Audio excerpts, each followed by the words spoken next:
Do you ever feel like you struggle to paint what you see in a YouTube video? What is this guy talking about? Today, we're gonna fix that. Hi, I'm Scott the Miniature Maniac, and in this video, I'm gonna paint this mini from start to finish. Grab some popcorn and settle in for a longer than normal painting video, where we go over all sorts of details that don't normally make it into a YouTube video. Let's get started at the very beginning. If you're not copying the box art, how do you plan out a color scheme? Luckily for me, I have an army with a scheme this model is going to use, but if I didn't, here are a few ideas I would think about. You could pick your favorite color for the largest portion of the model, in this case, the cloak. Then, referencing a color wheel, find the color opposite your favorite. Mix a small amount of white or black or your favorite color into this contrasting color to get your second color for your scheme, and have the color cover up a smaller portion of the model. For the remaining colors and smaller details, use neutral tones like tan, white, gray, black, brown, etc., but don't use them as is. Mix in either your main large color or your secondary color into these neutrals to get a little bit of a tint. You don't actually have to mix colors to do this. You can simply find an existing paint that covers your needs and use that. If you don't like that idea, take a look at a piece of art you like and take their colors. Make notes of how much of that piece of art is covered by each color and try to let those decisions guide your choices while deciding what color goes where on the mini and how much of that color should be used. To catch you up with my mini, I'm going to use red, a navy blue, a sickly cold cream color, and if needed, a few metallic options. Let's begin painting. Okay, I have everything ready to go. My model is primed and prepped. My paint is out.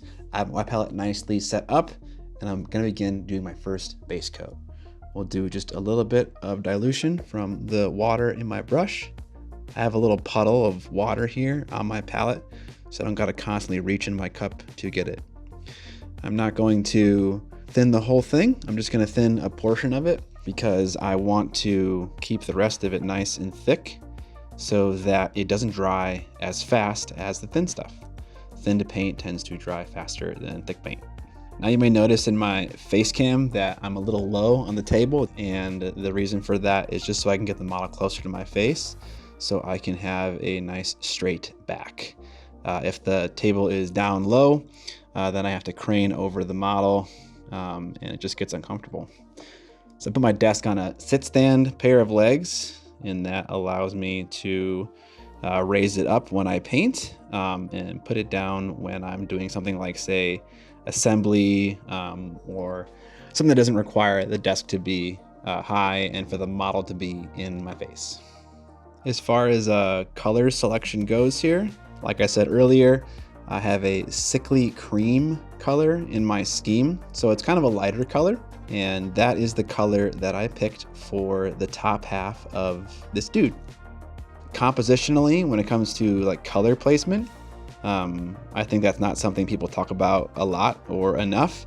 I am choosing the lighter color for higher up on the model just because it helps to draw attention up to the face. You don't necessarily need to do that. You could invert it and put a dark element on top and a bright element below, and that would also look cool. It's just a matter of preference. Also, I was looking at the box art for this awesome model from Curse City, and I liked how the box art made the robe two-tone. The upper half is a different color than the lower half, and I think that's just a great idea to be able to express more of your color scheme on the mini. You totally could paint the top half and the bottom half the same color, and that would be a lot easier, especially if you were using an airbrush for this model. This model kind of wants to be airbrushed, but today we're just going all paintbrush because I just want to show you guys that it is possible to paint a model with big volumes like this with a paintbrush, and it just makes the video a little bit more accessible to people who don't have that kind of tooling. I'm starting to run out of paint here with my blue, so I'll just get a little bit more water and thin out a little bit more paint and just kind of keep going until I'm all done base coating this upper half here. I'm also starting painting the top half of this model because generally speaking, while I am painting, I will rest my hands on the model. And I do that on the lower part of the model below where I'm painting. So if I paint top down, then I'm less likely to rest my fingertips on a part of the model that's already been painted. It looks like 2 coats of paint, 2 thin coats of paint, will be enough for this blue, and then we can kind of move on. I am using a big brush for this big part. It allows me to get nice, even layers of paint. Smaller brush would take longer and be more scratchy, and this allows me to really spread the paint out so it can level really nicely. Something that I'm not doing a good job of because I'm talking and trying to explain what I'm doing at the same time is I'm not paying attention to what parts of the model I have already painted, and if there are parts that are still drying. I don't want to run over those parts and cause those little tiny bits of texture to build up because I keep agitating drying paint. So at this stage, I'm going to just dry it with a hair dryer, see where I'm at in terms of opacity with the base coat, and then continue on. Okay, we got a few more spots to cover, and then we can start moving on to the next layer on this lighter fabric. Something to note about using hair dryers repeatedly on a model, say if you're painting something with really thin paint and you have to keep going at it over and over again and you don't want to wait for the paint to dry naturally, is that the model itself will retain some heat. And so if you are painting on a even slightly warm model with thin paint, that paint is going to dry a lot faster than it normally does.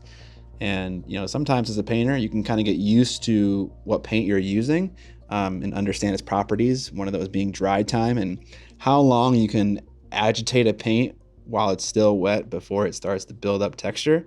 But then suddenly you paint on a warm model and that entire relationship is messed up. So kind of just be cognizant of when you are using a hair dryer very frequently. It will definitely affect dry times. Okay, that's looking pretty good. Might be a little bit bad in some spaces, but it doesn't really matter, honestly, because the next layers will cover up the opacity that we are missing. Okay, so the cloth I referred to is a sickly green color, and I get that color because I mix in an off-white cream color, and the very small amount of yellow in this paint causes the blue to turn a little bit green. It still kind of feels like a cold, minty color, but it's enough to make it a little bit interesting. All right, let's mix up our first layer. I'm going to try to do the same thing that I do with my normal paint. It's hard because I'm mixing paint and it tends to spread out, but I'd like to have a thick puddle of paint that is undiluted and is a larger volume, and then a little area where I just repeatedly add water. Something else to keep in mind is we're gonna go for a lighter shade, maybe not totally white, but something lighter definitely, and that takes time to build up. And so one thing I'm gonna do is I'm not gonna go too bright too fast. Jumping very bright can oftentimes be difficult to blend with the layer you're currently working on.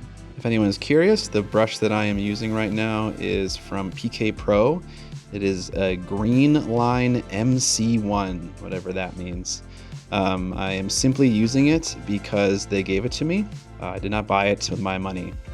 And it has a nice sharp tip on it, and it's nice and big and has a big belly as well, so it can hold a lot of paint.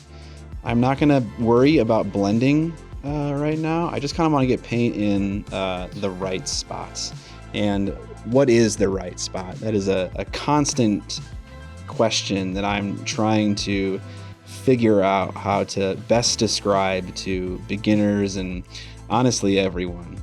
There's a lot of tricks that you can think about when trying to figure out where to apply your highlights. Maybe a really basic one is just looking top down at the model and seeing what that shape is in 2D, and then mimicking that shape on a 3D model. So where you're not seeing the area, you don't paint a layer, and where you are seeing a layer, you do paint that shape. And then as you advance in highlights, you just make that shape, that 2D shape, smaller and smaller and smaller from that top-down perspective. That can definitely be a way to think about highlighting. As this is the first layer, I'm going to definitely run over volumes, especially ones that are top-down facing. Say, for instance, on his arm right here. His arm here has got a lot of wrinkles, a lot of kind of shallow wrinkles, and they're pointed straight up. If I look top down, I can see his arm right there, a little bit out of focus. And we're on our first layer here. There's no need to keep this darkest shadow. This will eventually be our darkest shadow in these recesses. Maybe on these lower folds we will, but on the higher folds on the head, we're not going to be doing that. This whole area on top is very big and smooth and gradual, and I am not going to keep any of this paint from the previous layer around. It's facing straight up, and we want to go to bright places. And if I keep a lot of that blue around, then it'll be very hard to make it look believable. I think this area right by the elbow is like where the angle from the robe is like sharpest. And so I think that's what would cast the most shadow right there. But this part over here is much more gradual. And so I will just paint my layer of color all the way over, and I won't bother with keeping the shadow right along this obvious edge. He's got a bunch of weird edges on him because he's like this crypt keeper guy, and he's got books under his big cloth robe. And so some of the volumes are not as normal and natural as you would expect on a flowing piece of fabric. So like I said, on some of these lower details, I am going to begin to keep the shadow in the recesses. And it's, you know, it's kind of difficult to think about just because it's like, well, right now it doesn't look that dark. Like it's not that much contrast, but I have to keep in mind where we want to end up. You know, we want to end up in a brighter place. And so what is this blue color? What is that going to end up looking like next to something that's more akin to a cream color or a minty white color? You know, it's like, is it going to be too contrasty or not? And it's hard to say, you know. That is a skill you will never stop developing. Even I don't know. But from experience painting this scheme and just painting in general, I have some of an idea. Something else to consider regarding order of operations in terms of like what part of the model you paint before other parts. I mentioned earlier how I'm trying to avoid touching parts of the model that are painted, so I paint top down on the model. But also another important thing to consider is like what parts of the model you can reach. So for instance, it'd be very silly of me to paint this staff first and then paint the cloth underneath.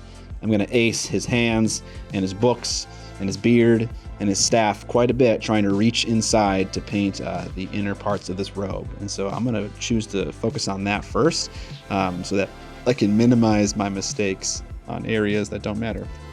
I'm gonna make sure that I get the proper opacity as I build up my bright layers. If I'm not getting full opacity on each layer, it kind of just gets more and more challenging the more layers that I paint to continue to achieve that. Because it'll get brighter and brighter, my paint has weaker and weaker opacity.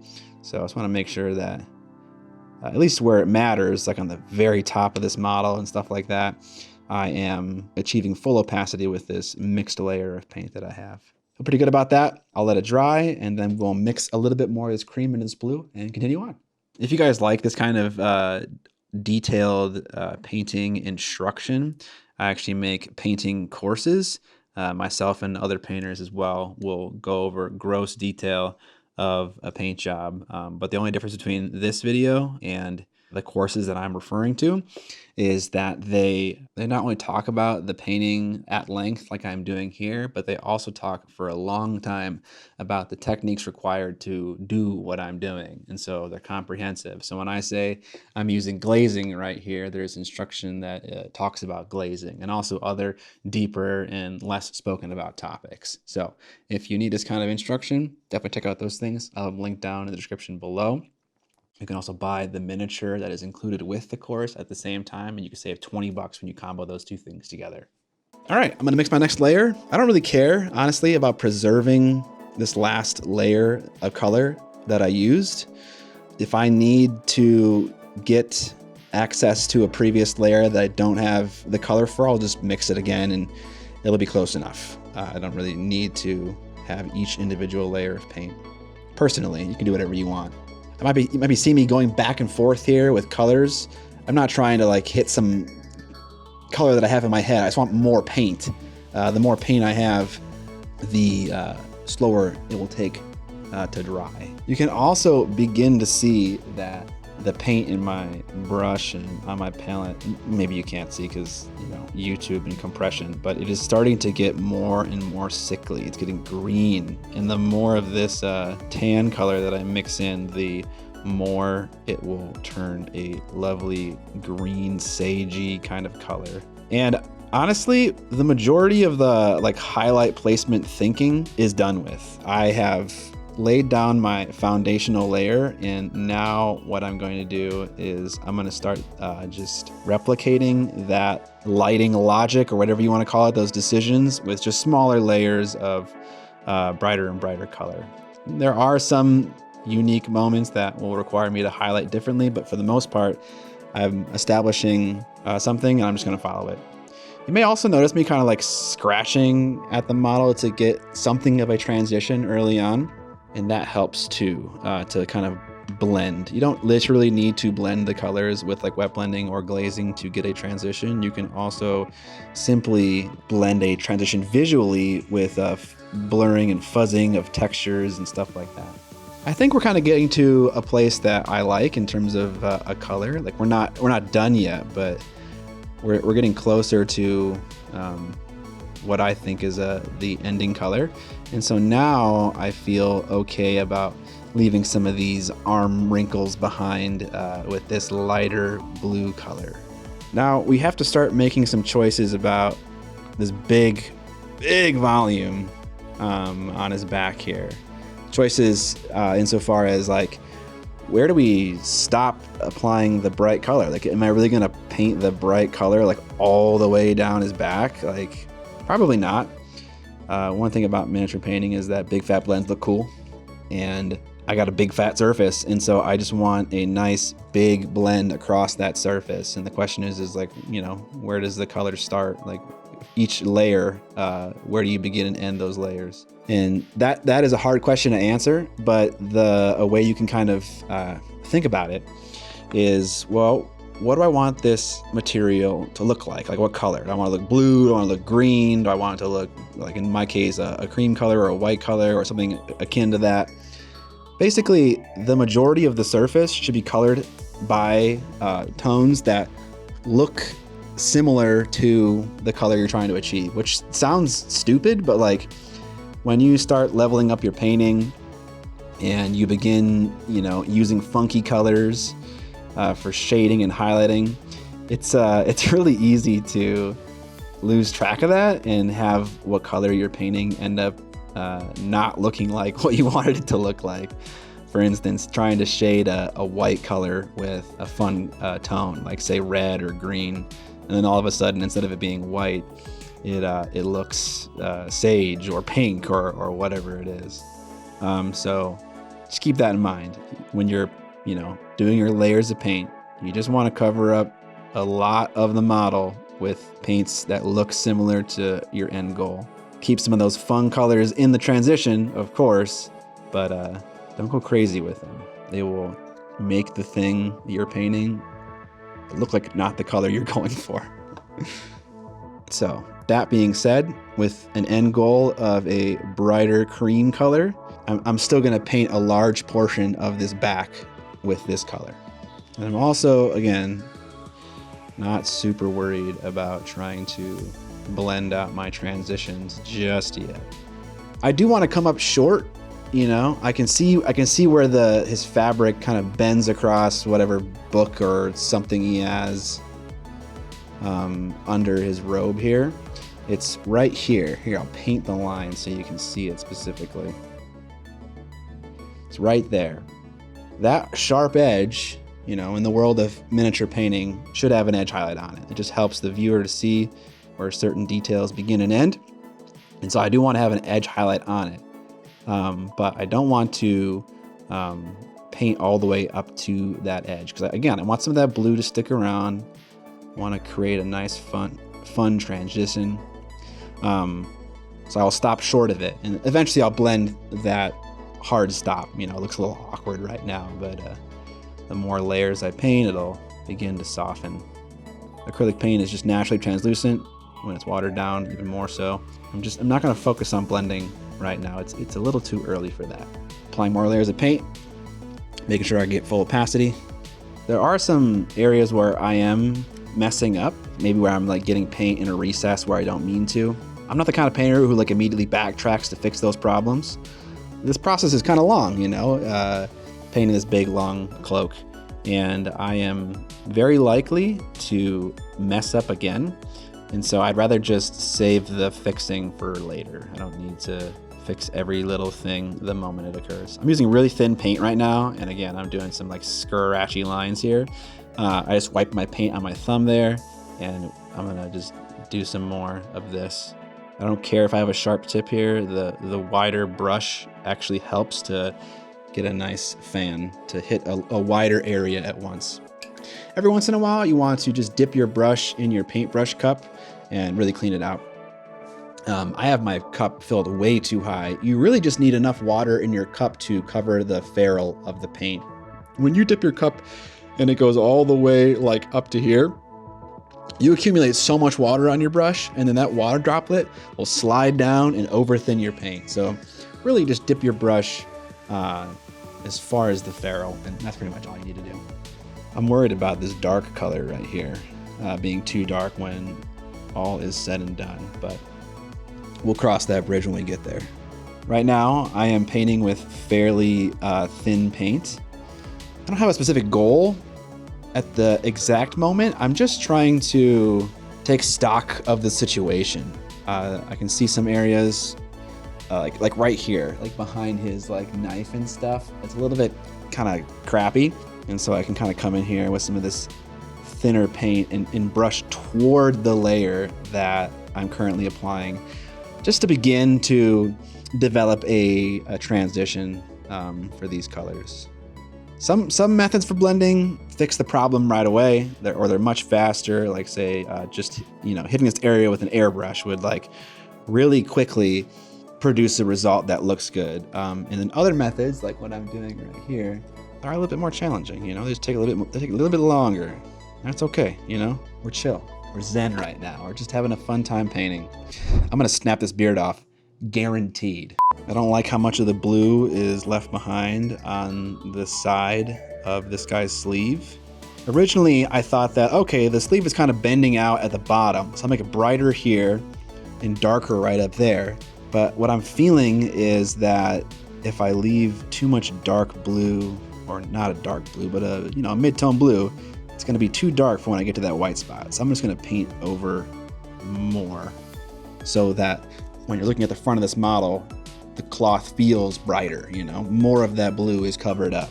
There's always moments when, you let reality kind of guide your decision making when it comes to miniature painting, and then other times when you deviate from it, just so that you can get a more aesthetically pleasing result. A result that's more in line with your original end goal. In this case, a nice light cloak thing. By the way, I mentioned this guy is for my Soul Blight Gravelord army. He's going to be a necromancer. Okay, feeling pretty good about this layer of paint. Nice and bright. So bright that it's clipping my camera. We'll continue to build up, getting brighter and more ghostly. I want you to notice like how long in that session I was able to paint on the exact same layer for without having to reload my brush again. That's all because of how big this brush is and how much paint and material it can hold in the brush without drying out. Just like with your palette, it's the same thing with your brush. If you can hold more material, it's just gonna dry more slowly. Like with the palette, if you have more paint in your palette, it's just not gonna, it won't dry as fast. We're getting pretty close to the color that shows up on my models often. This color is often a color that is used on like belts and stuff, or like smaller details. And so admittedly, I do not put a lot of effort into it, but with what we're painting right now, it being a more central detail to this character, we are going to put more effort into it We're gonna go a little bit brighter, and yeah. Something else to keep in mind about me painting this character is how hard I'm trying. We can all apply a various level of finish to our characters. And this one for me is a character in my army, and so I'm gonna put a little bit more effort into him than I would say a rank and file guy. I'm not gonna go for competition standard here. I just want my dude to stand out amidst the rabble of skeletons and zombies and whatnot. I'm kind of getting an unsatisfying blend right here on the back. There's a bit of a bump, like maybe his spine is there or something like that, but it kind of like goes bright, dark, bright again, dark again, and then that edge highlight. I don't know how that happened, but like I said earlier, if I need another paint, I'll just mix it up. So I need something a little bit darker than what I'm working with right now. I can just tell because I'm painting, and what I'm painting is darker, or sorry, lighter. And so I just need to adjust it a little bit. I'm not gonna remix my whole paint. I'll just make a little puddle right there, and I will come back in. I'm gonna clean my brush out, and then with a wet brush that's kind of like wide, it's not a sharp tip right now, I'm gonna fan this into that paint that I just applied earlier. A little bit wet still, so kind of doing a wet blend, kind of doing feathering, a little bit of both. And again, while this is all still wet, I wanna wipe my brush off in the paper towel and kind of like come back and put some paint down, clean it off with my thumb. Oops, a little bit too much paint still. And come and fan it out. I'm trying really hard to not stick my brush in my mouth. It is very convenient to blend by just voiding your brush in your mouth, just because like, if you notice how I'm painting, my brush is like literally 2 inches from my face, and acrylic paint just dries so damn fast. And so it is really convenient sometimes just to do that. I need a little bit of a darker color. This paint is a little bit too dry right now, or rather thin. I shouldn't say dry, that doesn't make any sense. But now we are definitely softening that area. I'm liking it. That blend is looking nice and smooth as it goes down his back. We're seeing some striping, but like whatever, who cares? Not that big of a deal. I'm gonna add some water to my palette. You might have noticed that my palette reset a little bit. I'm actually painting on a new day. Something to keep in mind about painting a light color over multiple days is you may come back and discover that your paint is dried less intense than you left it the last day. As paint dries and cures, sometimes it darkens. It might just change color a little bit. And there we go, I just ate my paint after saying I wasn't trying to. Just doing some feathering. Trying to solve this little area right over here. So this part on his back is more gradual. It's a more gradual slope. The part over by his right shoulder kind of falls off more steeply. And so I kind of want a sharper transition there, but I still want it to be nice and blended. This paint is still wet and drying right now. Every fiber of my being wants to continue to touch it, but I shouldn't. I will tear it up. A little bump of fabric here where it is covering up the book, and I want to add a little edge highlight there. That's looking good. I'm really liking this. This is like a really fun color. All right. Still not liking the transition here. It's still a little bit too stark. That is okay. Oftentimes, I don't know if it's just me, but like wet blending often gets portrayed as like a one and done thing. You can let me know in the comment section if you feel that way about wet blending. But my personal experience with using it as a technique for blending is that sometimes you have to apply the blend multiple times to get a nice smooth result. I'm gonna come in with pure shadow right here at the bottom, just to really intensify the shadow right by that edge. I'm not gonna pull that wet blend up any higher. I'm gonna keep it right in that little bottom part. And again, I'm gonna try to fix this more steep area. I'm blending toward my highlight. Paint, when you lift off on the model, the paint deposits where you lift off. So if I brush toward where I want my most intense highlight to be, and my brush leaves the model in that area, that's where most of that bright paint is going to be deposited. So it's important to keep in mind what paint is in your brush and what you're trying to do and stuff like that. If I were doing the opposite, if I were applying a shadow, then I'd brush in the opposite direction. I would brush toward my shadow. That's not always what you're doing, but it is important to keep it in mind, the properties of how a brush works. Okay, I'm really happy with this color, and I'm going to continue adding more and more of this vampiric flesh to my mixture here. I'm gonna start painting less and less of the cloak, like probably significantly less and less. Like this is kind of the color I want it to look like right now, what this model is painted as. But now we need to achieve some contrast.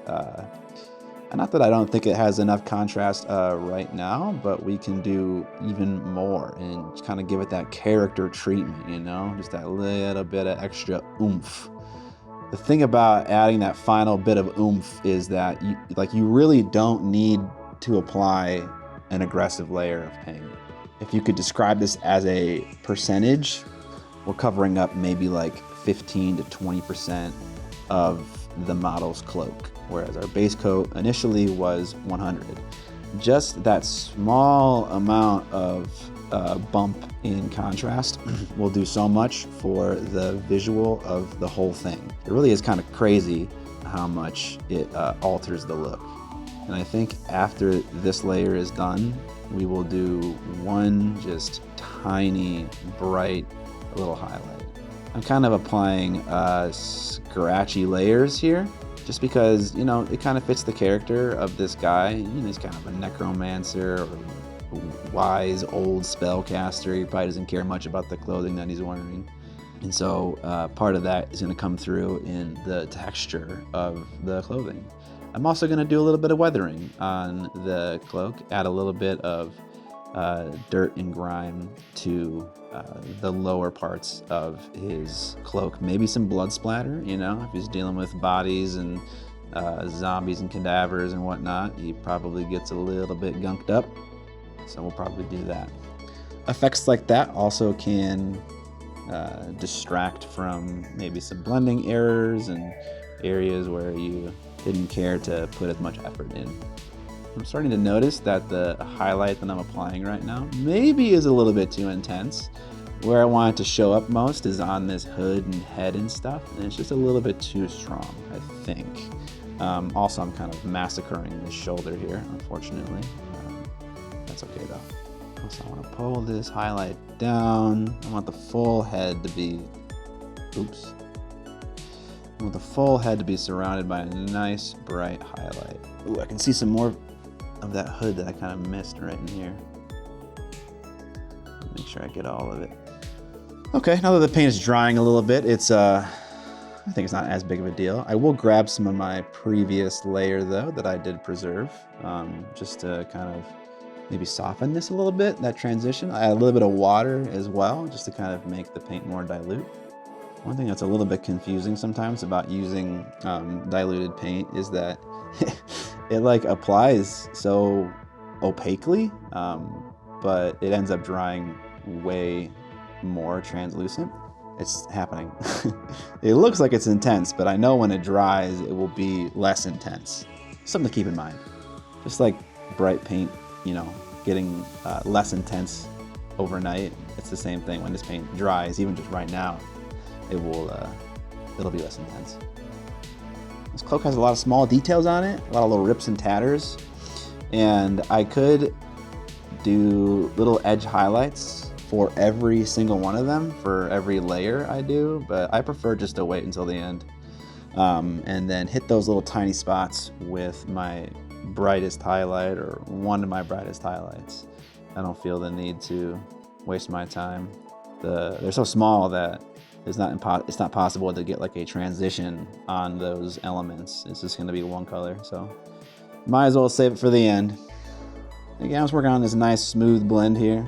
This is the part of the model that I'm going to see the most playing games with this model. You know, he's going to be standing with his back to me, so might as well make it look good. When I'm wiping my thumb, all I'm trying to do is just get paint out of my brush. Also, I want you to notice how when I'm wet blending, it's like leaving bright streaks in my dark area. That's has to do with where I'm pointing the brush, what paint is in the brush, and stuff like that. And most of the time I'm making a mistake. I'm not trying to do that. It's something you have to keep in mind while wet blending. All right, very, very happy with that blend right now. It is not flawless. I could spend another 30 minutes or maybe even an hour on it, getting it to there, but I'm not gonna bother. At this point, I think we are on the last layer. I'm just gonna use pure vampiric flesh. I think it'll be fine. I'm gonna keep it really small and tight, and I know it's gonna not easily blend into the current layer. Like, we're jumping in brightness, maybe a little bit too much right now, but that's okay. We're doing it to save a little bit of time. We could totally like work up to this color with just lots and lots of layers, and that would probably produce a smoother result. I don't know for sure. But instead, what we can do is just kind of skip the last few layers and then kind of like blur the line where that bright layer ends. Just a little bit of a glaze, and I'll show you how to do that. It's not very complicated. You can also alternatively just paint this final layer with a more heavily diluted paint, and then in doing so, it'll apply translucently, and then you can just apply it again, the same exact paint, and you will slowly develop a transition. Kind of up to you, you know? The thing about mini painting is there are a million different paths to get a very similar outcome, like all art. And that's what makes all the different YouTube channels so interesting, is that they're all gonna have a different approach to how to paint a model. Something to keep in mind is that the higher up the detail is on the model, the more of this final bright highlight it is going to get. So the hood, for instance, will be receiving more coverage of this vampiric flesh from AK Interactive than these lower tassels. That is all in effort to draw the viewer's attention up to the top of the model. Just like I mentioned earlier, how I decided to have the bright detail on top of the Mini to also draw the viewer's attention upward. Doing what I'm saying right now, covering more of the higher up elements with a brighter color, will also encourage that. Like many things in life, mini painting is a collection of many steps that form a whole, as opposed to one magical thing solving my problem. I don't think I'm actually gonna need to glaze at all. Right now, I'm kind of just feathering this vampiric flesh color out with a mostly clean and damp brush. I'm kind of just like running the paint down his back a little bit, and it's just like pulling some of that wet pigment into my current blend, and it seems to be working pretty well. The feathering technique is one that I've never covered on my channel, but it's kind of self-explanatory. It's basically wet blending, but without paint. It's with water in your brush. That's pretty much all it is. I want to connect this highlight on his shoulder with the bright highlight on his hood. So I'll just paint in. Maybe you can't see because the staff is kind of covering that spot. Maybe I can rotate the model a little bit. Okay, getting a little kind of chalky, like right here. This angle looks beautiful. I'm loving that blend, but across the back, it's looking a little bit like I'm lacking opacity in some of my layers, you know? You can see some brush strokes and some streaks from previous layers and various glazing, and so I'm gonna come in with my second to last layer of color here, a little bit more water in it that I got from my little droplet on the palette, and I'll just kind of paint in his middle upper back here to kind of get some more opacity, soften some of the blends, kind of cover up some of the brightness. And you know, honestly, that's looking pretty good. I'm gonna hit some of these stretch lines in his hood. Make sure we get a nice, pretty look. I wanna make sure I'm actually not touching the back of the model with my finger too much. This paint is just drying, and I just noticed myself putting my finger on the back to get some more stability, and that is a really bad idea because, you know, even if that paint is fully cured, if I keep doing that, it will wipe off, and even more so because it is just freshly drying. So I'm gonna really try to not do that. Let's suss out some of these rolls of fabric a little bit more. Kind of blend off these harsher highlights. A little bit too intense right here. You know, I just realized this video format is very similar to the old Painting Buddha videos with Ben Comments, where he would sit down and just talk you through a display paint job. Except I haven't won 7 Slayer swords, and this is not going to be as amazing of a result as he got in those videos. But I hope they're helpful. I hope that the information is genuinely new to you and information that you don't typically hear in YouTube videos. Yeah, let's get some stronger little edge highlights right here on these tassels and whatnot. Honestly, doing that is probably a waste of time because when I paint that book, I'm probably gonna ace that and have to redo it. Anyways, let me clean up some recesses right here, and then let me fix the edge highlight that I just messed up when I was cleaning those recesses. Mini painting is very often a back and forth effort, so do not feel like you are messing up when you make little tiny mistakes like that. It is very, very normal.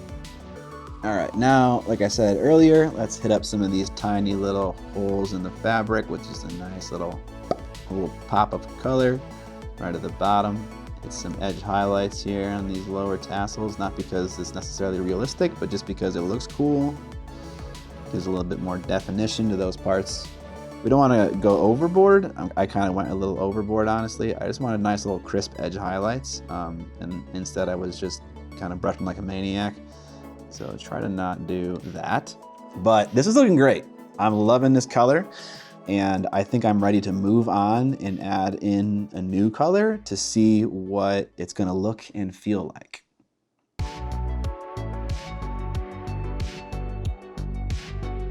Okay, and I think that new color is going to be a navy blue. So staying in this cold world, if you are familiar with my Soulblight Gravelord army, you will notice that the schemes are majority red. Sometimes what is fun to do with your color scheme, and I'm doing it here on this model, is to invert it. So my scheme is mostly a red color, but maybe what I can do on this color is take my smaller, kind of more spot color things and make them the main attraction and make the red color the small little spot color. I was considering painting his mask red or painting the gem in his staff red, or the books could be red. When I'm thinking about painting a model, I kind of want to first think about like the 4 colors that I kind of want to use.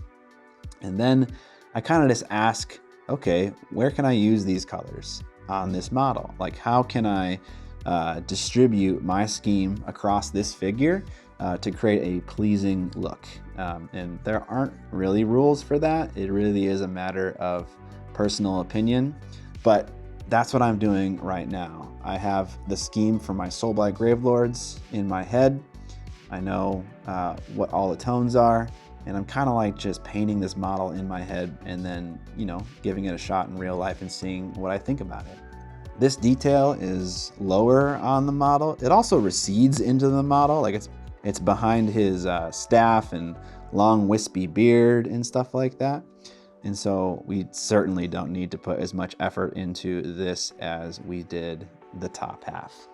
But to make sure everything links up nicely, we can use some of our shadow color as the highlight for this layer. I think that will work out pretty nicely. I just don't want to go all the way up to this color because it probably will look a little bit too similar to the top half, especially toward the bottom here where we still mostly have that blue color left behind. Now that the base coat of his lower half is dry, I'll take some of this Bearing Blue from Scale 75. Absolute classic I've almost used the entire bottle. Mix it with our deep blue, another classic from Scale 75. I've replaced this bottle at least 2 times. And create a nice little layer for our first highlight. This might be a little bit too bright, actually. I don't think it is. You can kind of get away with pushing dark colors fast, faster than lighter colors. It just seems to be, for whatever reason, easier to blend darker colors than it is lighter colors, especially blue. Blue is like a very forgiving hue in my experience to work with. Also, man, this color got so vibrant. It's like come alive. I don't need to work that hard on getting under his robes. I'm not painting for heavy metal right now. I'm just painting for myself, so I can leave that stuff behind. This is a pretty vibrant and bright blue. I think it might be a little bit too vibrant. We'll see. I think what I'm gonna do is this will be the brightest highlight on this part of the model. And I will come back in with deep blue and maybe a darker mixture of this layer we're working with right now to kind of soften these transitions and kind of pull back the blue a little bit. You know, I want this to be desaturated at least a little bit. It doesn't have to be like super desaturated, but I don't want it to be as saturated as it is right now, because I feel like it's gonna pull a little bit of attention away from the things I care the most about, like his face, which I want to be red or silver or sickly gold. Like, I haven't decided yet. I think I have a pretty good middle ground that will look awesome. I think it'd be cool to paint his eyes glowing red in a metallic helmet. I think that would be the best of all worlds. We also don't need to fuss as much with blending on this lower part. It's just not as important a detail. People aren't going to look at it as much, and it's just so much of the lower part is covered by so many extraneous details, as already explained. So we Gucci. All right, let's start to soften this a bit.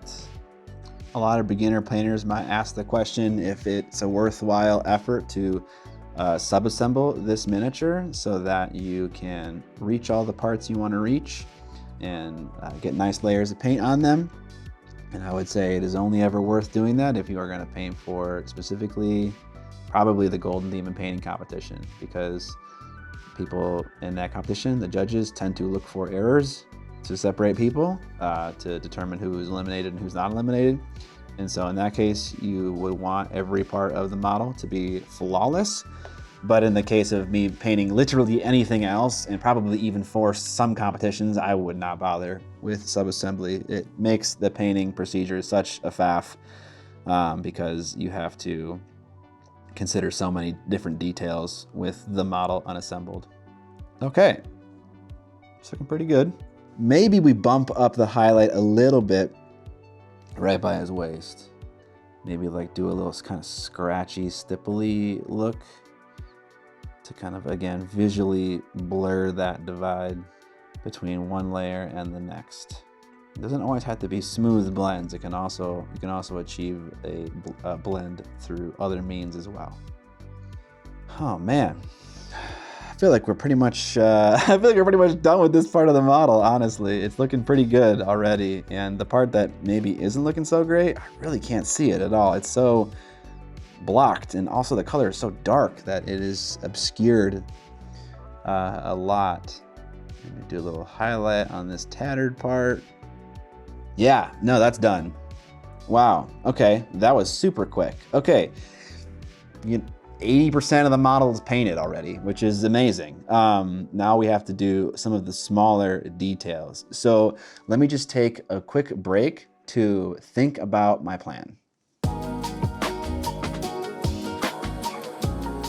All right, I'm gonna paint the books next. That seems to make the most sense. They're under the hands, they are under the staff in some cases. And again, we wanna kind of just keep painting layers further and further and further away so that we're not causing issues as we progress toward the model. I'm gonna use this brown color for some of the books. I think it might be a cool idea to paint 2 of the books the same color and paint the other one a different color, just to get a little bit of variety, a little bit more opportunity to express some colors. I'm using a tone called Laser Brown, actually Laser Cut Brown, what a name, which is simply a warm brown color. The way I think of this is, okay, so now we're starting to get into some of the more ancillary details. They're not as important as like the hood and the head and, you know, like the staff. They're kind of like just little hangers on. And often when I'm painting, I will, is that another book? What is that? What is this little rectangular hanging thing? I think we'll paint that a metallic color. Maybe that's some kind of medallion. Anyways, for these less important details, I like to paint them a neutral color. But I still like that neutral color to kind of exist and belong in my scheme.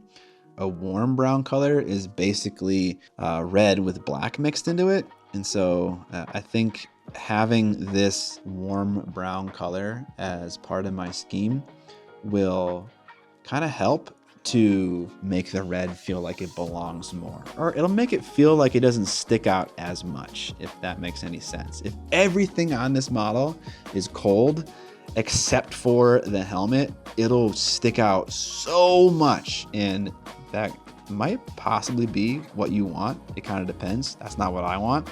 I want a few warm elements on this model to accompany my really bright and vibrant small red elements like the staff and whatnot. These books are a little bit hard to figure out. I can't tell sometimes what's pages and what's a buckle and what's some decorative element on the spine or the corner, but that's okay. I don't need to have it figured out completely. I love how one of the pages is like falling out of the book. That is such a fun detail. Shout out to GW sculptors. They know what they're doing. They do a great job. Also, this Cursed City set is just utterly amazing. Also, while rotating this model around, thinking about a strategy, I'm pretty unhappy with this area right here. It's looking very scratchy, and I don't want it to look that scratchy, just a little bit. And so I am going to come over the top of it with what I believe is the same color as is already on there, but it's diluted. And I'm just gonna kind of fuzz over it. Fuzz over it. That's a technical term. I just want to soften some of that texture. I don't need it to be as strong as it is right now.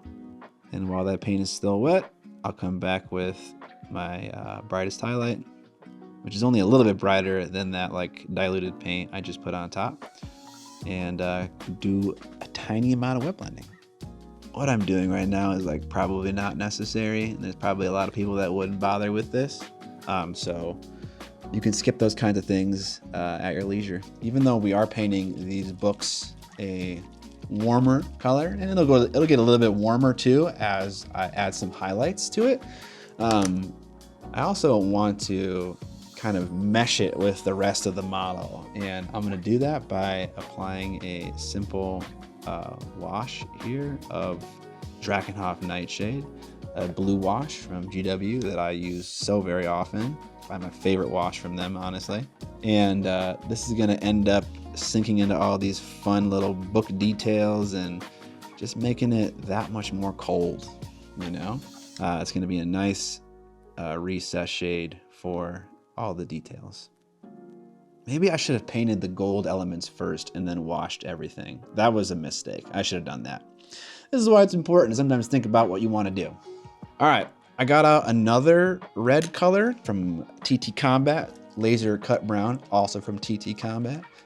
This red is called Capo Red. And I'm gonna paint the other book this.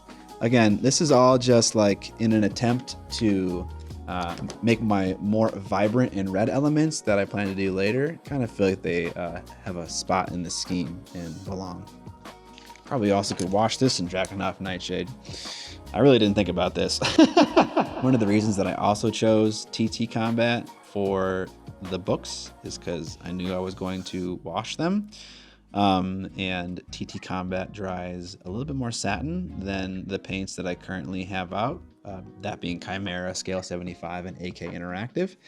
And because of that slightly more satin finish, I'm gonna get better capillary action for my wash. It's gonna sink into the details more. It's going to tint the brown on the flat surfaces less. And you know, it's probably like a 5 to 10% shift in wash performance, but you know, if I have the ranges to use, might as well use them for what they're better suited for. My immediate thought applying this layer of paint is that it is a little bit too vibrant, and so I am definitely going to wash it with some Drakenhof Nightshade just to kill some of its vibrancy. It's just too much. Too much, I say! Kind of surprising myself with how much I can talk while I'm painting. I've almost talked the entire time while applying paint. I'm a professional yapper. All right, definitely need another coat of paint on this bad boy before we continue. No, I got some red on his white fabric. That's okay. We can fix it right now. I like how earlier I said that I generally don't fix issues when they happen, but I guess now I am. I don't know. All right, we're gonna do paper now. All right, so we got a few scrolls, we got a few books. This brush feels slightly too big. Yeah, it's too big. I'm going to use a smaller one now.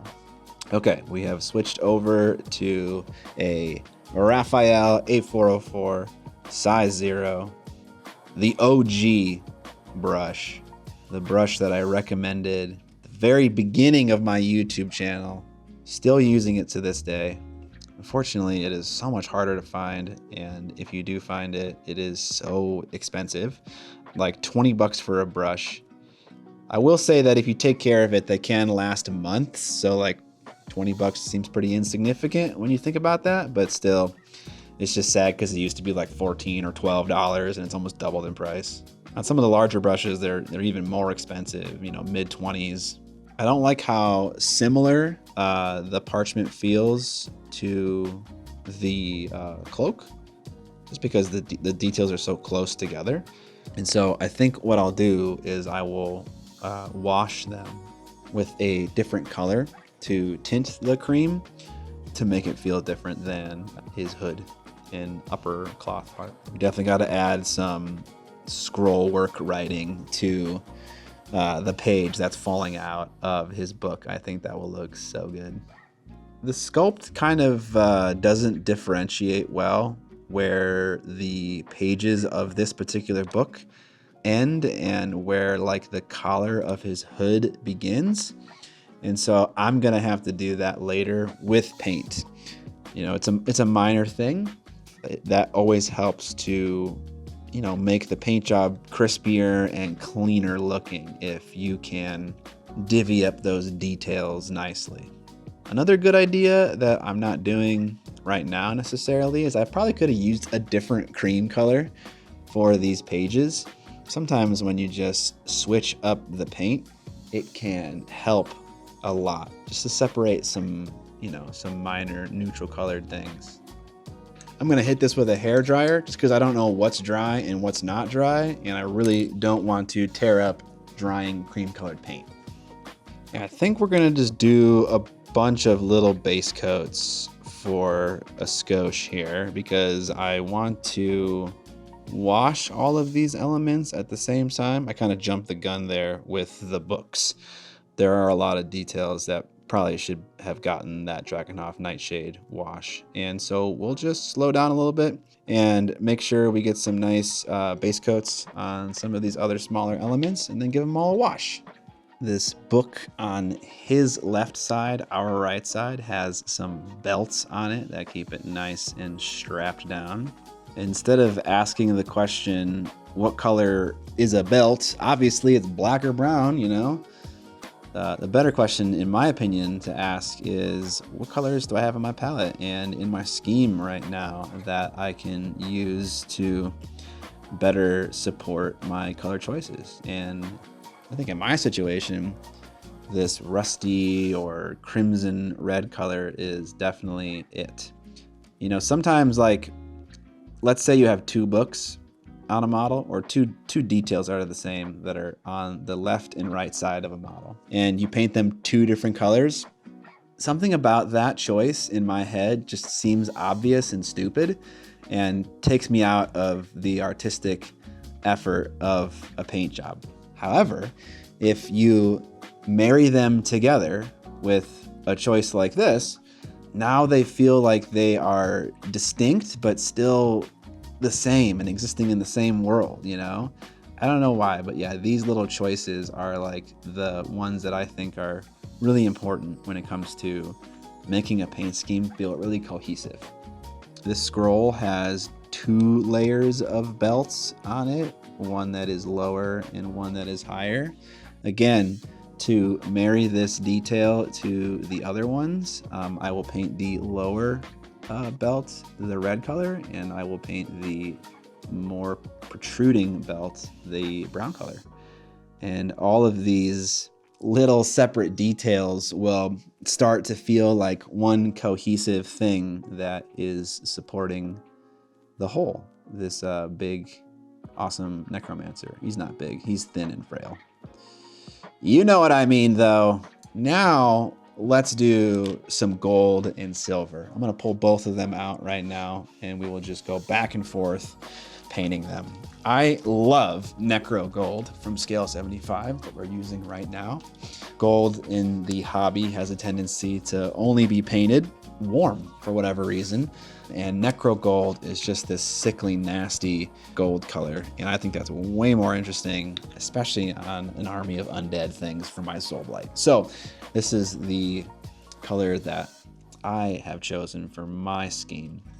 All right, I think this is really gonna make these details sing. So let's enjoy this. These books have little corner protectors that absolutely need a little bit of love, you know? This is the thing that I think also really makes paint jobs sing, is just like giving that extra bit of love to the small details, you know? They look so good when you pay attention to all of them.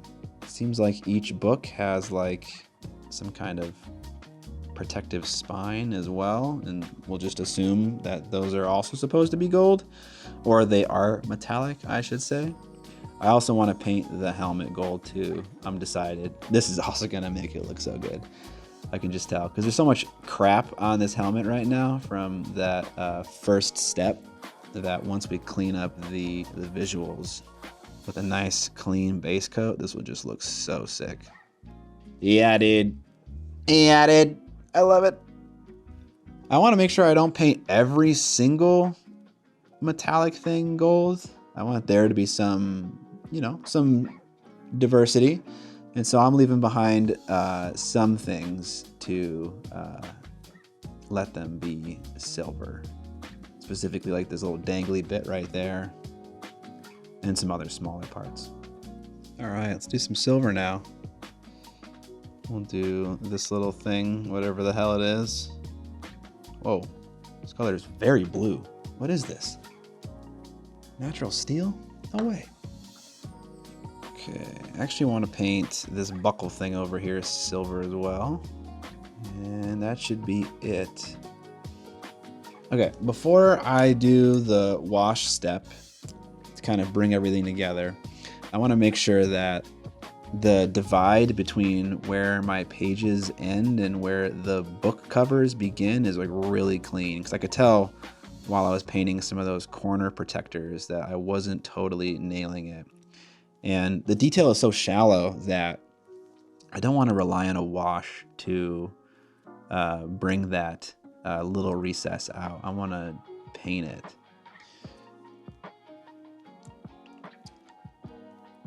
You might see me putting my brush in my mouth after I clean my brush, and that is simply an effort to sharpen the tip before I use it again. Woo, that's clean. That's clean AF. Okay, nice. Don't touch that edge. All right. I'm going to simply wash the books and the gold with Drakenhof Nightshade. And then for the pages, I will do something else in an effort to, again, have it be less similar to his shawl. We do want to wash this gold though, because it just makes this lovely, nasty color. Washing metals is sometimes frowned upon, just because it just cramps the style, you know, of the metal. It makes it not as shiny and nice. However, I feel like you can bring back a lot of that shine with some subsequent layers. So that is my plan, and I think it'll look nice. Also allows you to kind of control where the highlights are on metallic paint. Because metallic paint is naturally glossy, it kind of just is super shiny all over the place. And because of that shine, it's sometimes difficult to really show off, you know, where you think the highlight and shadow should go. But if a little bit of that shine is killed with a wash, you can get away with placing the highlights where you want them to be and kind of take back some of that artistic control that is lost when working with metallic paints. Okay, I think I found what color I want to use for the parchment. It's some kind of warm wash. And I have 3 from TT Combat. These are all gonna be warm colors, different levels of saturation when it comes to the color of red. And so what I'm gonna do is I'm going to put some of this on a paper towel, just so that I can see what it looks like when it's kind of soaking into something that's white. Okay, that's red wash. It's like a really it's like almost like a dried blood red, which is nice. I like that. It's a good vibe for a necromancer. Umber wash, it actually looks a little yellowy to me. It doesn't look red. This is one of the things that I really actually appreciate about the TT Combat paint range, is that they just have such a large range of washes, and they're just named things that are totally normal. Red wash, you know, like green wash, purple wash. It's just the color. I'm afraid that this is gonna be too intense of a red color, and so we're gonna go with the flesh wash, which is definitely some kind of red. Just a little bit more desaturated. All right, let's see what happens. Never used this paint before. I had to crack the cap on it. It's not that intense. So I'm gonna put some more on here. I really want those pages to pop out. They're sculpted so nicely and they have such sharp detail that I feel like it'd be a pity to not see that nice detail. I want to make sure that I'm being careful when I get to the part of the scroll that's like bordering my painted blue thing. I don't want to mess that up. You know, this is kind of looking like skin, which, you know, kind of works. Maybe I should just have painted it like skin. I think it looks good though. It's kind of like a really diluted pink.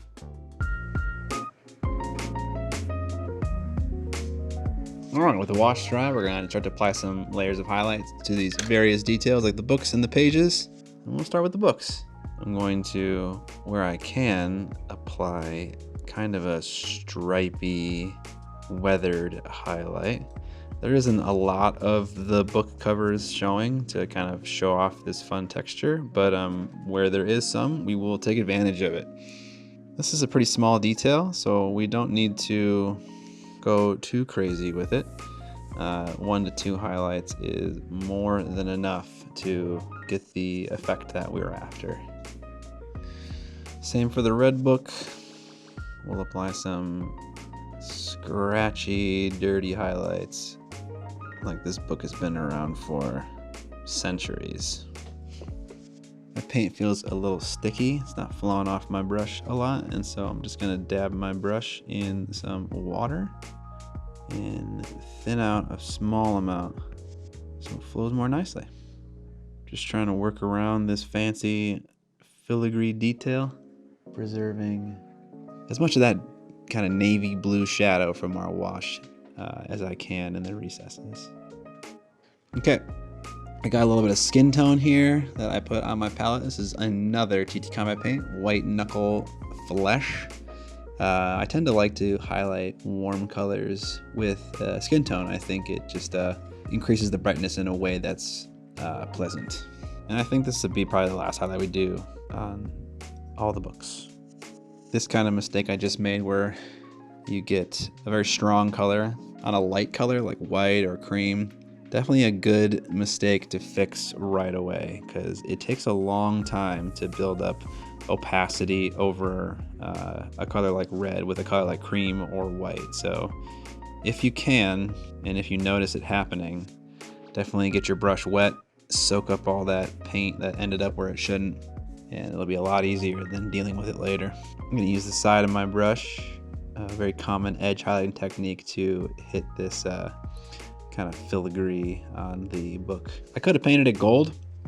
I just feel like I wanted to see more of that fun red color, honestly. I don't want to forget these little buckles as well. Oh, and also this strap thing over here. Dang. All right. I think this is actually looking really good. I'm gonna do just one more brighter highlight on like the upper corners of this book and on this raised detail just to really kind of send it.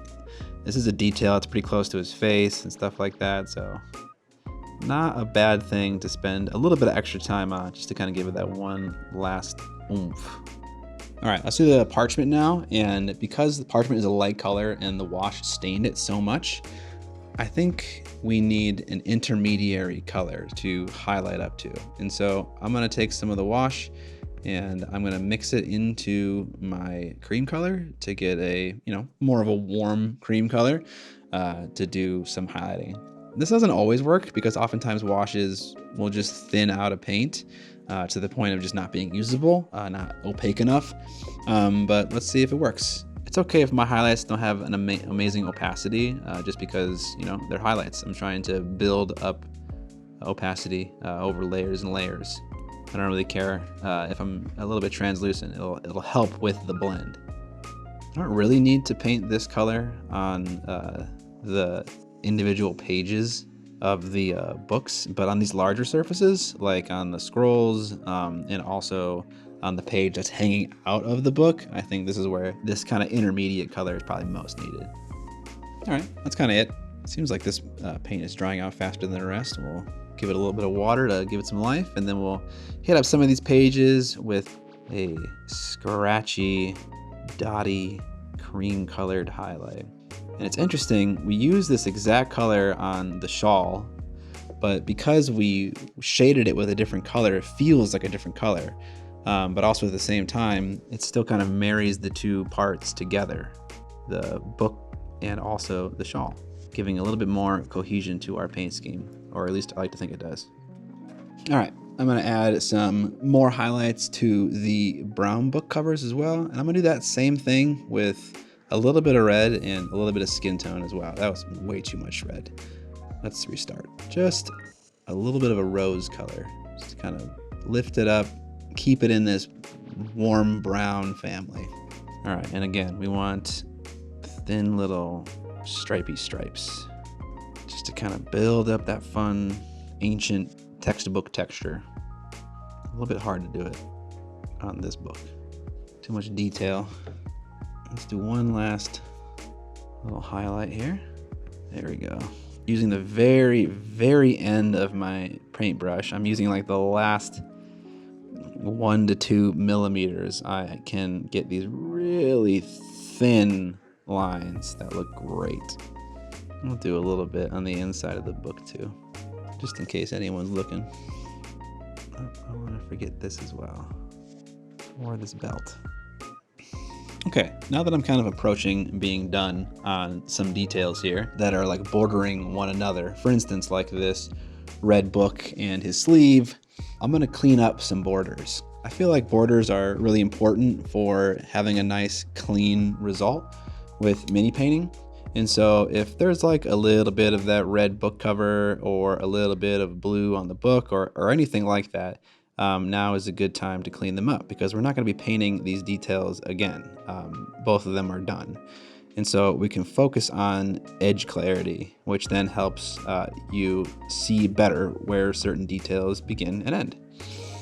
Everything looks nice and clean. Like right here, for instance, between his sleeve and the cover of the book. Some of that color is kind of blending onto the other color.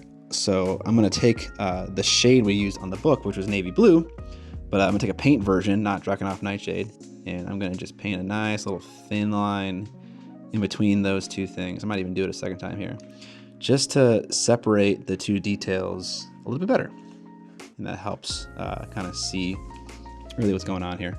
I also want to do the same thing between his hood and the top of his book. So now we'll come back with some of this page color, make it look nice.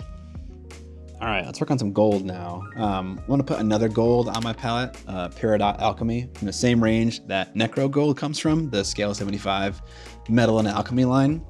I want to eventually use both of these. On the smaller details, however, I'm probably just gonna skip straight to this brighter metal because they're so tiny that it really is a waste of time to try to develop some kind of transition with multiple types of gold. I'm just gonna start right away with this brighter gold. But for details like the face, for instance, that is where I will do a little bit of Necro Gold first. The palette on the side of the paper that's facing me is starting to get a little bit full, and so I'm starting to have to put paint on the other side of the palette. Typically at this point, I like to rotate my palette just so that the paint that I need to use is closest to me, because it's just annoying to have to reach all the way over to the other side of the palette to get my paint whenever I need it, especially on like this tiny little thing where I'm like constantly going back and forth to my little puddle of paint. I like to keep everything super close by. That just makes it really easy to, or I should say it makes it easier to deal with things like the really quick dry time of acrylic paint and stuff like that.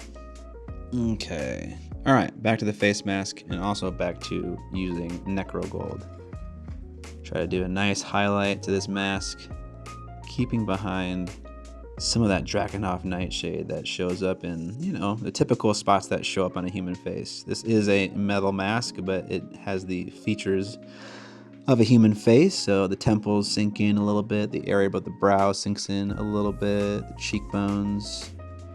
So kind of just preserve some of that nice dark Drakenhof Nightshade in the recesses and kind of bring back some of that metallic shine that we use TMM paints for in the first place.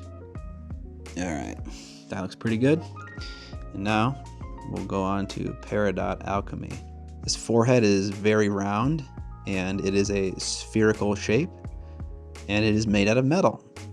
That means that it is going to have a highlight right in the center of his dome. It's hard to know things like that. This is kind of going back to the topic of knowing where to place highlights and shadows, and it really is just an understanding of volumes. You know, cylinder volumes, spherical volumes, flat, square volumes, stuff like that. They're all going to reflect light in a kind of different way. And the big old center of his forehead is going to bounce light pretty much right back at the person who's viewing it from head on. One thing that can help you a lot with understanding volumes is just kind of observing the natural world around you. Sometimes when, you know, you're in the bathroom and you're brushing your teeth, just take a look at a doorknob. You'll notice all sorts of interesting reflections on the doorknob. And it's really good to kind of question, you know, what's going on there, why is it happening, and try to make reason of it. And take that reasoning back to your mini painting. You can do this a lot. You can do this with a lot of things other than doorknobs, though. Metal, water pictures, all kinds of stuff will have interesting reflections. Also, another thing with TMM paints, I find that like I don't really need to blend a whole lot. It's just like difficult to see the transition of colors on TMM paints for whatever. It like obscures it a lot. And so I just like, do a little stippling action, and that seems to be good enough for me. All right, I want to do one last gold highlight with something called Citrine Alchemy. It's kind of a trio of paints that you get with the Scale 75 paints. And again, we're gonna highlight in the same spots, but we're gonna keep it really tight. Nice little stipply dot right in his forehead. and on the brows, and on the bridge of the nose, on these slots for his eyes, a little bit of edge highlighting action. This gold is actually so pale that when you apply it on top of the other ones, it looks silver. Sometimes when it looks a little bit too silver or go too intense with it, I often knock it back with a previous layer of paint. And I'm gonna do that. I'm gonna take some of that Peridot Alchemy and kind of just maybe wipe some of it off with my finger, got a little bit too much, and just kind of stipple the edges of that really bright silver spot right in the middle of his forehead. Kind of warm it up a little bit. It really is impressive how forgiving TMM paints are. Like, they really, you don't need to like do much to get a really satisfying blend. All right, we're coming up on the end of this model. We got the beard left. We got some really small hands and the staff. Some important details for sure, but let's go with the staff first because it's under the beard and also under the hands, and so it'll make painting in the future a little bit less error prone. Now in this case, I'm just gonna, paint it brown because it's a stick, and I have a brown in my scheme already, so it feels like it belongs. At this stage, I wouldn't go and get like another brown color. If I wanted like a variety of browns, I would try to like think about how I can mix paints on my palette to get a little bit more diversity. So maybe I mix some of this navy blue in, maybe I highlight the stick with some off-white blue instead of off-white yellow like I did for the shawl. Just stuff like that. I feel like when you have too many like different neutral tones on a miniature, it just gets a little visually muddy, there's a little bit too much going on. So it's nice to kind of keep things a little bit tighter, especially as it relates to the neutral tones especially. Oh, this guy's looking so freaking cool. I love it. It feels great to paint a mini that can be used for like my Age of Sigmar army, but also used for Cursed City whenever I happen to finish that entire set of models, probably like a decade after I buy it. Yeah, all right. And while that dries, I'm going to paint the skin. And I'm gonna assume this guy is sickly and undead. And I'm just gonna paint his skin like I do all the vampires in my army, which is starting out with scale 75, deep blue. Nice navy blue color. And then I will mix in a specific skin tone over and over and over again to kind of build up a highlight. I'm not sure how well this is gonna work, just because they're small, tiny little hands, and there's not a lot of surface area to like develop an interesting blend from a dark navy blue to a Caucasian skin tone like there might be on like a face of a model, but we'll give it a shot, see what happens. It's also just nice to get base coats on some of these final details. The hands and the staff and the beard are like really central to the model, and so like it makes the whole paint job look worse that these 2 or 3 very central details just have so much like overbrushing on them and mistakes on them just because they haven't been painted yet. So it's always interesting at some point, maybe when you're nearing the end of the paint job, to start slapping down some base coats on some of the smaller details just to kind of clean up the image of the model, just so you get a really good idea, or a better idea I should say, of how close you are to finishing. All right, and the skin tone that I like to use for my vampires is actually the color of a wood in scale 75. It's called sandalwood. It's just a really pinky flesh tone, which I like to mix with blue because there's not a whole lot of orange in it, and so it doesn't just like deaden immediately. You get kind of an interesting skin tone to blue transition. I think we'll like go really aggressive on the hands, just because there is just so little space to work. There's no point in like trying to really work up a transition like I was saying earlier. Actually interesting, this color looks a lot like the color that we started this whole model with. Also, I'm noticing that I'm getting some blue on the pages of the book. God damn it! I also used this exact same skin tone for the Archon of my Drakari. Fun fact. Super fun fact. All right, let's just jump straight to the skin tone. And then if we need to soften some transitions that are a little too aggressive, we can do that after the fact. But let's just see where we're at. I thin this paint down, and it's not covering super well, and that is totally okay. I'm gonna apply 2 layers of it, and that will give us a little bit of a nice transition. All right, doing our second layer of skin tone here, and it's really nice how you can just, you know, build on top of that translucent layer. I'm applying some of that more saturated skin tone to like the knuckle area, but I don't know if that really makes sense in terms of human physiology, but it just seems like a nice place to highlight. That looks sickly. We'll take that. All right, let's do the other hand. I think we can get a nice little transition to blue right near the robe there, so we can work back in some of that blue color that we originally highlighted with, and then pop back to some of this brighter skin tone, hit up the fingers and knuckles, the top part of his hand here. Okay, let's do another little knuckle highlight here with some totally opaque sandalwood. Okay, loving that. Looking nice and sickly. Looks like we got some of the skin tone in between his fingies, and I want to make sure that's nice and crisp. Beautiful, beautiful, easy breezy, necromancer cover girl. All right, I also want to clean up these pages because again, I'm not coming back to this part of the model. And so I should fix where I got some of that navy blue on the pages, or else I will forget. And then I will shoot nice B-roll of this model and I will see it and I will hate myself. Okay, let's keep it simple here. I think I'm just gonna do the same thing I did to the books of the staff. Not everything needs to be unique and special. It's nice just to reuse a progression every now and then, especially on smaller details.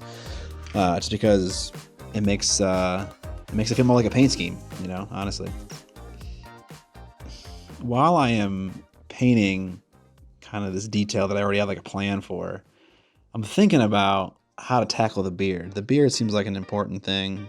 You know, an obvious answer might be gray, might be an old, you know, crazy wizard. Gray could totally work. It's a neutral color. We can make it cold, so it would, you know, kind of work with the rest of the scheme. It's definitely an option. I think what I'll do first, however, is just paint it black. Clean it up nicely, give us a good look of what we have going on. Black also wouldn't be an awful idea either. Let's just see. Maybe hot pink? Hot pink goatee? I don't think this counts as a goatee. Sometimes when I'm painting like faces on like big models, I will take a break to like paint all of the details around the face, like hair and maybe like a beard or like headgear they're wearing, everything except for the skin tone essentially, just to really see what everything kind of looks like. And it is looking very good. I'm very happy with this model, but what I will say is I don't think black is the right color for this beard. And here's why. There's like a large cavity behind his beard, like where his shawl opens up and his chest is, and there's no paint in there because I can't reach in there and I don't need to reach in there. But it kind of is distracting that you're kind of like drawn to the fact that it's black, you know, because there's a detail that's easier to see that is also black. So I think if I paint the beard a different color, like gray or anything else, it'll be distracting from the fact that I ignored the inside of his shawl. I think what we'll do is we will mix in our off-white cream color into our black, partially because I'm lazy and partially because I like to mix black with like other colors that aren't white to get grays. Like you'd be surprised how interesting it can get mixing a color like highlighter yellow, like chartreuse, with black to get a gray. I could mix some red in here to kind of make a warm gray, and maybe I will do that actually. These tiny little choices go so far to just bring more harmony to your paint scheme. And you can be lazy. You don't got to get up and get more paint. It's nice. What we could also do is do a little like transition from like the end of his beard to the beginning where it gets like more black toward the tips or something. Just because, again, this is a long, kind of awkward volume. You know, it's almost comical. It's nice to kind of flex some of our mini painting skills and get a transition along this long volume. Some wash there still drying. Oops. Or not. I think the black is a little bit too aggressive, honestly. All right, let's mix in a little bit more cream though into our gray. And we'll start to kind of build up a bright starting point. I can also feel the warmth of the gray. I can't literally feel it, but like it looks like a warmer gray than a colder gray. And I think it definitely suits the model. Before I go too much further, I want to paint the rest of the staff here. I shouldn't have jumped to that bright color so fast. I'm trying to keep some of that dark blue shade in some of the twists of the wood. Although admittedly, this is not like a crucial detail. So not that it's not like central to the Mini, but like it's small and the rest of the paint job will distract from any deficiencies that we have in this very, very skinny little thing. Honestly, when it comes to painting things like swords and staves, I keep it really simple. I don't think you need to go hardcore with these kinds of things. Again, save that for the competition, you know. Let's just keep it simple. Put a lot of effort into the things that are large surface area and just kind of forget the rest. TBH. Oh, this guy is looking so sickly and nasty. I think a pop of color is going to be amazing on this Mini, which we still have yet to do. All right, but let's pop back to the beard and let's do some very fine highlights on what texture we can see toward his chin. And then as we kind of get down to the darker area, we'll kind of be a little bit more haphazard with it. Oops, okay, I was a little too aggressive right there, my bad. All right, again, we'll do it again, mix some more cream in there. Try to edge highlight that detail closest to his chin. All right, and I don't like how scratchy and nasty it is toward the bottom because I just did some really shitty overbrushing. And so I'm gonna just take some black paint that I diluted with some nearby water, and I'll just do some glazing, clean my brush out, kind of pull some of that black paint up and then paint it toward the area of shadow, so toward the bottom of the beard. It's kind of feels like it gets dark randomly in the middle here. Let's see if we can soften that out. Yeah, baby. Okay, that's great. All right, one last thing to do to the beard. I'm just gonna take some pure white and put it right up by the chin on the raised detail that we can see. This is also gonna help to make it feel a little bit different than the shawl, which is right next to it, just because the shawl doesn't get this bright ever. It only goes to that vampiric flesh color from AK and never goes to pure white. And so if we just kind of like amp up the color in one small spot, it'll make it feel like we didn't use the same cream color, but we did. Kind of messing up right now though. I don't know why, but whenever I am painting, I want to get the person who's looking at my Mini kind of more interested in like what the paint job is trying to do and say, as opposed to like what techniques I used and stuff like that, you know? I've said this before, but if you're like looking at one of my paint jobs and you're like, oh, he dry brushed there, I think that is a failure of the paint job. I want to like hide the technique that I am using to get my results, just so that you are just kind of excited about like the necromancer, you know, not necessarily how I got there. I don't know if that makes sense, but it makes sense in my head. All right, I'm kind of massacring this beard, so I'm gonna come in with some dark gray and kind of like paint in some of these lines that I know are there, just so we get some of that nice, totally unrealistic 32mm hair texture, you know? Like, could you imagine hair strands this thick if we scaled it up? It'd be insane. All right, cool. Now we have a nice transition from top to bottom, bright at the top, dark at the bottom. Staff is looking good enough. Okay.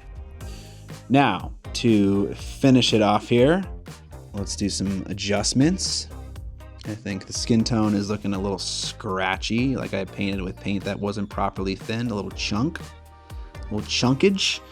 So I'm just gonna paint over that with some thinned down sandalwood, the skin tone we used, just to kind of, again, soften some of that chunkage. It's not actual texture, it's just paint that I haven't gotten full coverage on yet. And so we can just really easily soften that look a little bit by painting over it with some diluted version of that color a few times. Also, don't be afraid to like paint in the recesses as well, because when you're using a diluted paint, it won't totally cover up that recess shade. It'll just soften a little bit, kind of mute how dark it is. Okay, let's do this. Let's paint the strings. There are some small little gubbins on the staff, and I think they just need a base coat, and they'll be done. This tiny of a detail doesn't need more than a single base coat, and it's done. All right, let me add some gold color to this, whatever this religious effigy is, or icon of more or something. Again, so tiny that you don't need to base coat this and wash it. Just paint it one time and you're good to go. Okay, now let's do some fun stuff.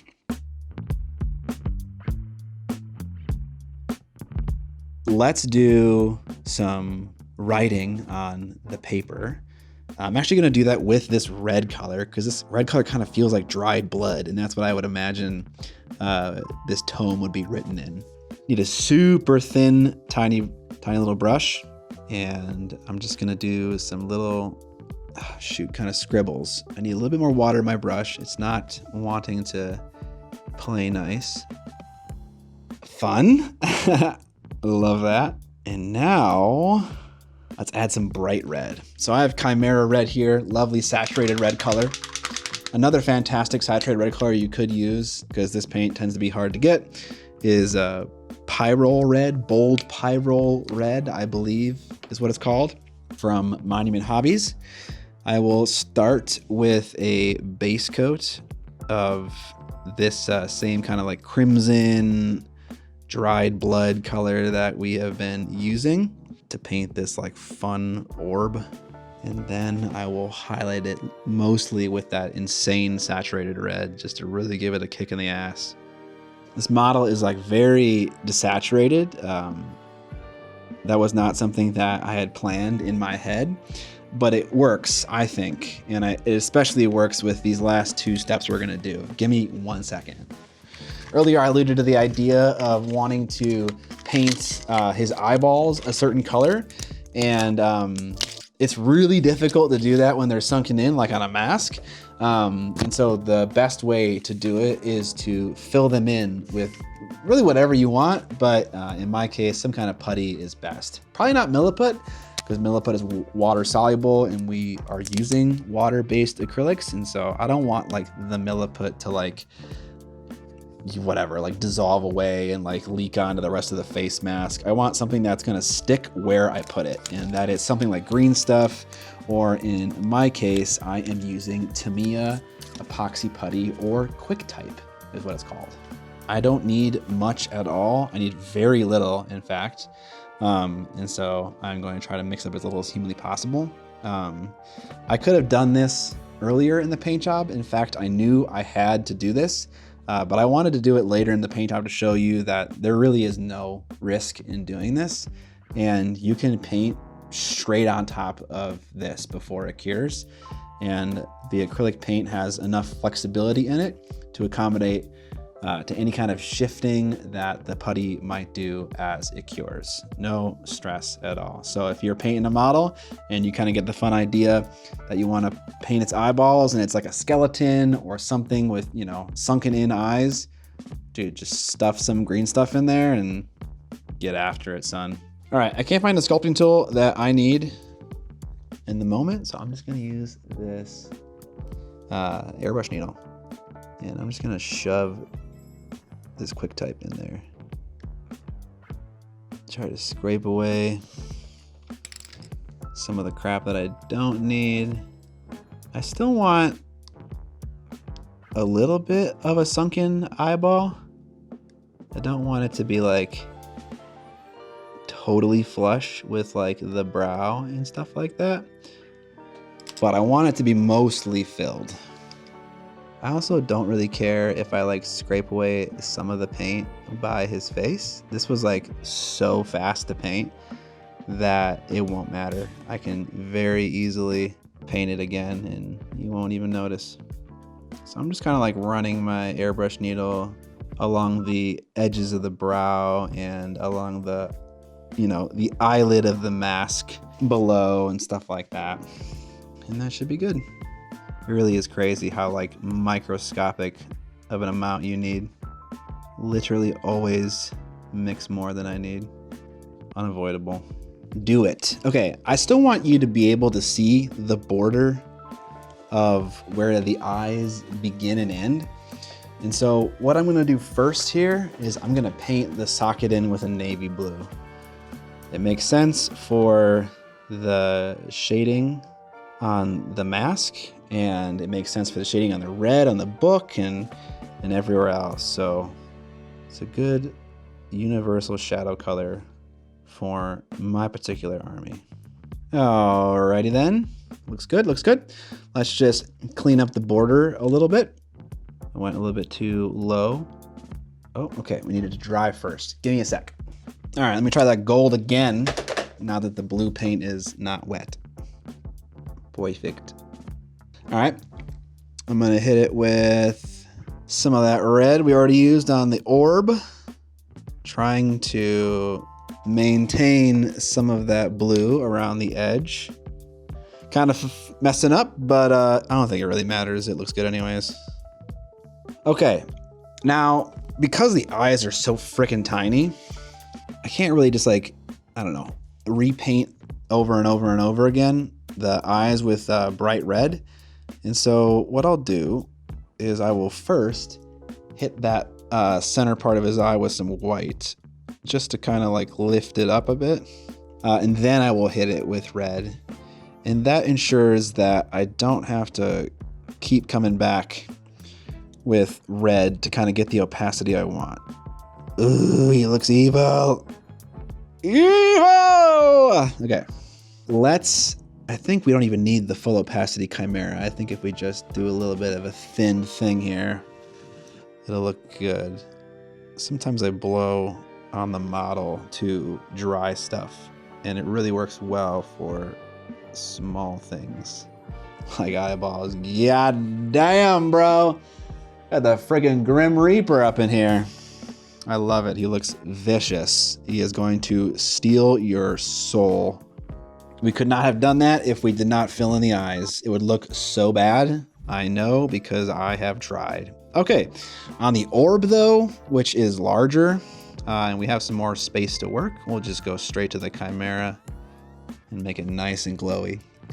On the topic of OSL, this is obviously an area where you could do some OSL.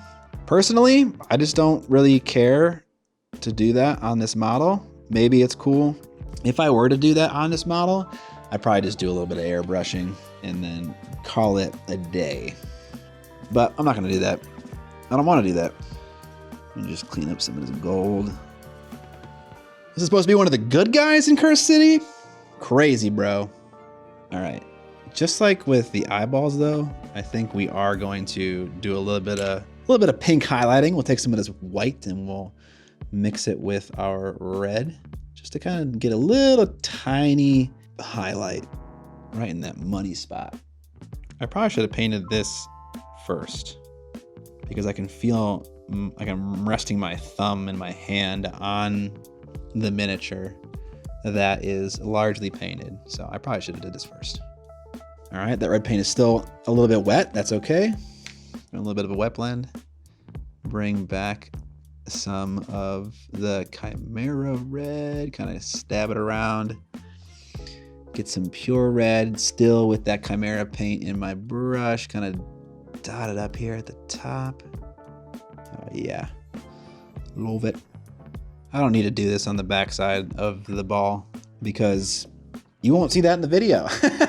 And I don't really care to do it on the backside. There's less to see on the backside. All right, I can tell that I'm starting to tear up previous layers of paint. I'm being a little bit too impatient with this red, so I'm gonna dry it and come back to it. All right, I love that. I think it looks great. There's a little bit, there's not enough of this super saturated red. And so what I'm gonna do is I'm going to take some of that Chimera red and I'm going to kind of glaze over some of this other maroon stuff that we had, just to kind of like make the red of his face and also his staff just not pop out so much. Also, the red is like a major part of my scheme in my other units and stuff. And so it makes sense to kind of like represent it a little bit more strongly when I can. And so I'll just take some of this red and I'll thin it down. I'll dab it off mostly in my paintbrush, sorry, my paper towel, and I'll kind of just like glaze over the model. This way I'm not like totally destroying the contrast that I had and like all the definition I have in the recesses. And I get some of that color. He looks so evil. Earlier I said I was gonna like paint some like weathering on him and stuff, but I honestly love the back of the cloak so much that I don't want to do that. It just looks so nice. I might splatter some blood on him though. Like that always is, that's always good.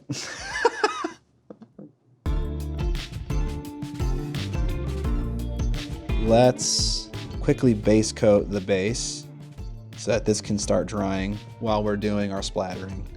My base for my army is like really simple, especially on like the smaller dudes.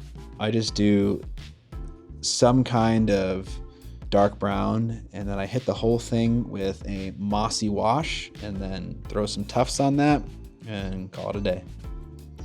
Okay, and for the blood effect, we're gonna use good old faithful Tamiya Clear Red. And also an airbrush. Pardon me while I charge that up. I'm just gonna mix a little bit of Tamiya Clear Red and some black. Oh boy, what happened here? And also some thinner, just because my Tamiya Clear Red is very old and is very thick. And because of that, it will not blow off of my brush nicely, causing that lovely splatter effect. Exhibit A, there, nice little splatters. Yes, all right, let's load her up and do it again. I'm gonna blow it down low first and then kind of work my way up. This also is gonna help to introduce more red into the paint scheme. Oh God, it's so amazing how much this it immediately improves the paint job. Imagine that, a little bit of blood splatter. I think that's good. I don't think I should do any more. I'm really liking it. And I know that if I go a little bit further, it's gonna kind of ruin it. So, he's grisly. I love it. All right. The base is gonna be super simple. I'm just gonna base coat, like I said, the base in brown. I'm gonna base coat the other various elements like the skulls and rocks in a gray color. And then I'm going to hit it with some moss from Dirty Down. And I'm going to thin that moss color a little bit, because I find that when using the rust and when using the moss, if you just put a little bit of water in that mixture, not only does it thin it up nicely and make it flow into all the cavities a little bit better, but it also just gives you a much more electric and pronounced effect on both the moss and the rust. Dirty down paint will likely murder your brush, so just use one that is cruddy that you do not care about. With this moss product, you also want to give it a really good shake too. I find that if you don't, it just does not work very well. Okay, I'm gonna get kind of a lot of it and really just douse this base in it, including the skulls. I like to imagine that my dudes in my army are just living in some ancient forest and it's just covered in moss and I guess really just moss. I can already see the effect on the base rim. It's looking mint. All right, I'm gonna blast this with a hair dryer just to speed up this dry time. See if I need any other small adjustments to the base, and then we'll hit the base rim and be done. I mean, look at that, dude. That is just incredible.